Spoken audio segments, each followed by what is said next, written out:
Hello friends, welcome to నా వంట నా ఇష్టం ఛానల్కి. ఇవాళ నేను మిక్స్డ్ వెజిటబుల్ దాల్ చేస్తున్నాను.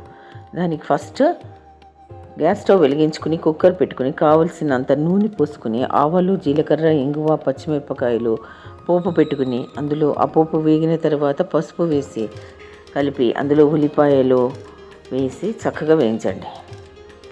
ఆ ఉల్లిపాయలు వేగడానికి కొంచెం ఉప్పు వేసుకోవాలి, కానీ నేను మొత్తం దానికి సరిపడా ఉప్పు వేసుకున్నాను. మిక్స్డ్ దానికి సరిపడా ఉప్పు వేసుకున్నాను. తర్వాత కొంచెం కారం వేసుకున్నాను, 1 చెంచాడు కారం. మిరపకాయలు ఎక్కువ వేసుకున్నందుకు నేను కారం కొంచెం తక్కువ వేసుకున్నాను. దాంట్లో నేను తరిగి ఉంచుకున్న చిన్న మెంతం కూర వేసుకున్నాను. అది మన ఇష్టం, ఎంత కావాలంటే అంత వేసుకోవచ్చు, మనకి రుచికి కావాల్సినంత. ఈ ఉల్లిపాయల్లో ఉన్న నీళ్ళకి, ఆ కూరలో ఉన్న నీళ్ళకి చక్కగా నీళ్లు పైకి తేలుతాయి. ఆ టైంలో మనం తరిగి ఉంచుకున్న ఆలుగడ్డ ముక్కలు వేసి పైకి కిందకి చక్కగా మిక్స్ చేయండి. తర్వాత అది మిక్స్ అయిన తర్వాత దాంట్లో క్యారెట్ ముక్కలు, దోసకాయ ముక్కలు వేసి ఇంకా బాగా కలపండి.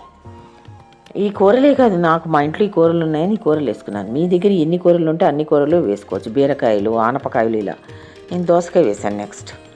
తర్వాత ఈ దోసకాయని పైకి కిందకి కలిపిన తర్వాత చాలా చిన్న గ్లాసుడు పెసరపప్పు కడుక్కుని నానబెట్టుకున్నాను 1 గంట ముందర. అది వేసి కలిపాను మొత్తం దీంట్లో పైకి కిందకి. ఇలా వేసుకునే మిక్స్డ్ దాల్స్లోగా నేను సాంబార్లోగా నేను కొంచెం తక్కువ పప్పు వేసుకుంటేనే అది టేస్టీగాను కరెక్ట్ కన్సిస్టెన్సీలో వస్తుంది. నెక్స్ట్ తరిగి ఉంచుకున్న టమాటా ముక్కలు పండువి. మనకి ఎంత పులుపు కావాలో అన్ని టమాటాలు వేసుకోవచ్చు. దీనికి ఏమీ కొలత లేదు, ఇంత వేసుకుంటేనే ఇలా ఉంటుంది. తర్వాత ఇవన్నీ బాగా కలిపి ఇవన్నీ మునిగేటంత నీళ్లు పోసుకుని చక్కగా మిక్స్ చేసుకుని కుక్కర్ మూసుకోండి. కుక్కర్ మూసుకుని 2 విజిల్స్ వచ్చేంత దాకా ఉంచి హై ఫ్లేమ్లో ఆపేయండి. మొత్తం ప్రెషర్ పోయేంత దాకా ఓపెన్ చేయకండి. ప్రెషర్ పోయిన తర్వాత ఓపెన్ చేసి స్టవ్ ఆన్ చేసి మొత్తం మళ్ళీ ఒక 5 నిమిషాలు దాన్ని ఉడకనివ్వండి.